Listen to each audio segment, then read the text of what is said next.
Hi there, welcome to the archive. I thought I wanted to talk about these attempts to erase history right now, specifically slavery, and I would just argue overall just erasing powerful women from history. So I wanted to do a book share to kind of talk about it. I'm not going to get into exactly, if you've been paying attention, you're seeing that there is an attack on like a lot of the museums, the Smithsonian, for instance. They're removing an image I saw yesterday. So I thought I would share Lawrence Hill, Canadian author, the Book of Negroes. For those who haven't read it, the Book of Negroes by Lawrence Hill. They also turned it into a TV series. I think CBC maybe. I'm not sure. Don't quote me on that. But they did a TV series on the Book of Negroes, and this was a really important book for me. I read this in the summer of 2008.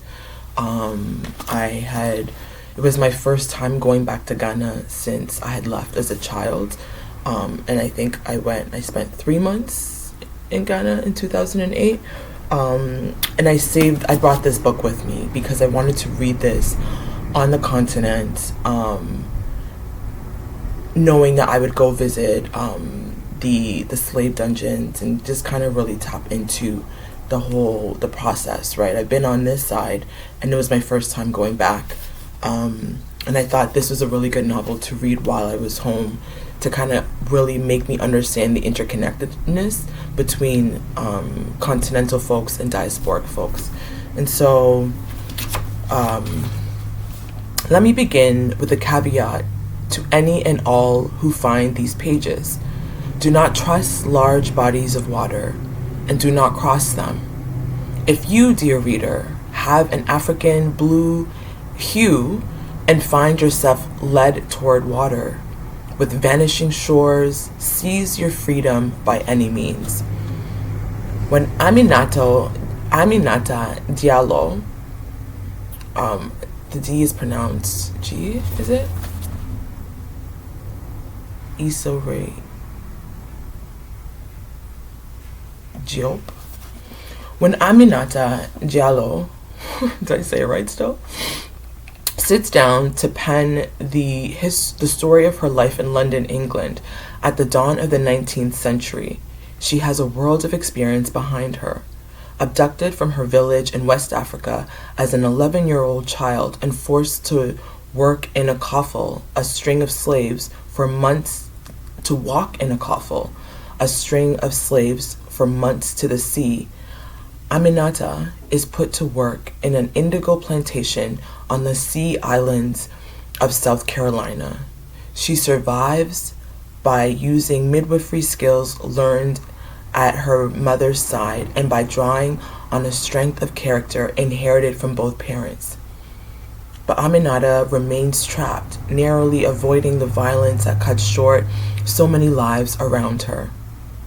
Eventually, she has a chance to register her name in the Book of Negroes, a historic British military ledger allowing 3,000 black loyalists passage on ships sailing from Manhattan to Nova Scotia in Canada, Manhattan in the United States. This remarkable novel transports the reader from an African village to a plantation in the southern United States, from a soured refuge in Nova Scotia to the coast of Sierra Leone. In a back to Africa odyssey of 1,200 former slaves, the Book of Negroes introduces one of the strongest female characters in recent fiction, a woman who cuts a swath through a world hostile to her color and her sex. Lawrence Hill has transformed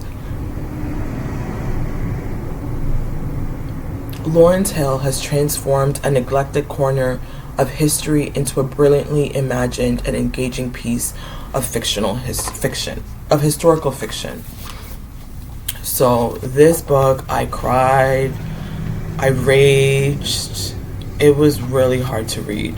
but it is, and like I love the way the paper is, like it gives you that kind of like you're going into like an archive. It's just, the cover is just so beautiful.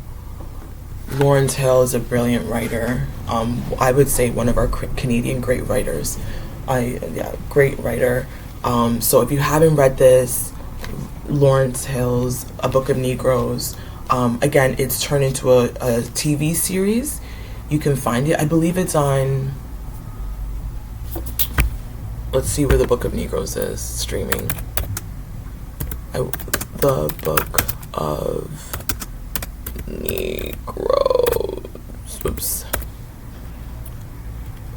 It's a movie, I guess. Let's see. It's a mini series. It's a television series. The Book of Negroes is a 2015 Canadian historical drama television. Oh my goodness, you okay? I know, it's so painful. Aria feels it. It's directed by Clement Virgo, adapted by Virgo and Lawrence Hill from the Lawrence Hill's 2007 novel of the same name. Yeah, so it came out in 2007. I read it in 2008. Ingenue Ellis Taylor plays Aminata, the older version. Lyric Bent, Cuba Gooding Jr., Louise Gossett Jr., Ben Chaplin, Alan Hayco. Where is it streaming though? Was the question. On Amazon. You can find it on Amazon, it looks like. Oh no, I don't know. Oh, CBC Gem. You can find it on CBC Gem. I'm obsessed with CBC Gem. I'm back on CBC Gem right now. Right now I'm watching The Porters on CBC Gem, which is also a historical piece that looks at Montreal. It looks at Montreal back in what, I don't know what time period.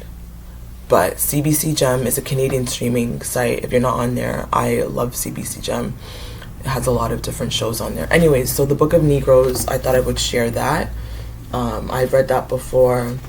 Hurricane Katrina just celebrated, well, I don't know if it was celebrated, but they just memorialized, revisited the anniversary of Hurricane Katrina. So I thought I would bring this out. Michael Eric Dyson, Come Hell or High Water, Hurricane Katrina and the Color of Disaster. This one, when did I get this? When did this come out? I don't know when this came out. 2005. This came out in 2005. When Hurricane Katrina tore through New Orleans and the Gulf Coast, hundreds and thousands were left behind to suffer the ravages of destruction, disease, and even death. The majority of these people were black. Nearly all were poor, displaying the intellectual rigor, political passion, and personal empathy that have won him acclaim and fans all across the color line. Michael Eric Dyson offers a searing assessment of the meaning of Hurricane Katrina. With this clarion calls, Dyson warns us that we can only find redemption as a society if we acknowledge that Katrina was more than an engineering or emergency response failure. What's at stake is no less than the future of democracy. This was in 2005, did I say? And now we're seeing the state of American democracy right now. Yikes. So, yeah. Michael Eric Dyson, Come Hell or High Water. I'm going to do a second post because this is getting a little long for me, but I also wanted to talk about women who get erased from history. Because like I said, I've been I've been watching the DVDs, the Great Debate courses. So I'm going to get into that next because I want to share a couple more books. Before I go, let's stick on the black topics. One more. I just got this from the library a couple days ago. Melanin Magic, A Young Mystic's Guide to African Spirituality. African spirituality also gets erased from history and gets a bad rap, right? As being demonic, as being satanic. The only right way is the white way, right? Christianity. I just started this Melanin Magic. I haven't read this yet. I'm just starting it, like I said. I'm literally on page 6. So it's by I don't know if I'm pronouncing it right, Dossé-Via, Trenou, illustrated by Catmouse James. And so it is dedicated to younger readers. So I'm excited to learn already. Basically, let me just share with you what the beginning says. Join Yawa and Kosi as a forest scholar and begin your journey to discovering what African spirituality is all about. With the help of the Almost twins, their classmates, and their professors, you will learn about your magically melanated skin and how to harness the power within you to become more connected to your ancestors and to the universe. Forest Magic School teaches you how to connect with your Ori through breathing and presence, celebrate the elements such as air, water, fire, and earth, and calculate your birth chart to explore the world of astrology. Become better connected to mystical spirits or orishas. Use plant magic for healing and growth. Honor those who have transitioned from this life. Be empowered through proverbs, mantras, and symbols, and more. So again, this is obviously it's for kids, right? If you want to introduce if you have young children, nieces, nephews, nibblings, if you have young readers in your life who you want to introduce African spirituality to, this would be again, I haven't read it yet, so don't hold me, but it feels like a good book to kind of introduce young readers. It has like really beautiful artwork in it. And it gives definitions as it goes, like what does an altar. It even tells you last night, I'm getting excited. Last night when I was reading it, it was talking about like how to make an altar. What would you put on your altar? And it explains it in a language that's for kids, right? Because it's using 2 kids. The Almost twins, they are, I think, 11. So let me see.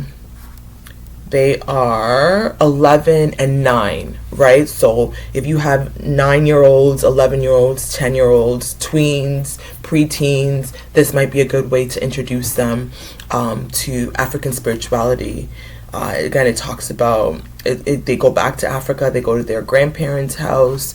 They're 2 siblings, Yawa and Koshi. They're both born on the same day, but 2 years apart, which is why they're called Almost twins. Their birthday is June 6th, so Geminis. But yeah, it has different like I said, it defines words as you go, right? So for instance, like how to create an altar, right? And then they mentioned the kente cloth. You could put a white cloth.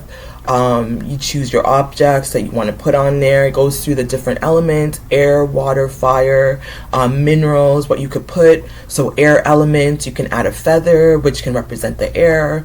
Water elements, you can add a glass of water on your altar that you can see through. Fire, you can light a candle with your parents or guardians' help.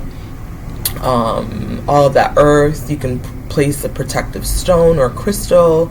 Minerals, you can add some sand from your favorite beach. So again, it's just basically introducing young readers to African spirituality, and it's as if you're joining them on the school, right? So these kids are going away on a summer vacation. I think it's a 6 weeks course, 9-week course. They're going to take a 9-week course where they learn about African spirituality, and basically you're invited to join them as they go to the Forest Magic School, and you can be a scholar with them, right? So this is Melanin Magic, a Young Mystic's Guide to African Spirituality by Dossé-Via, Trenou. I love the tree there. So this is so these are some of the books I wanted to share when it comes to erasing Black African American, African, and diasporic history. So the Book of Negroes, Come Hell or High Water, and Melanin Magic. So these are the books I wanted to share. I'm going to do one more video talking about erasing women from history, okay? So that'll be next. Until next time, in solidarity. See you soon.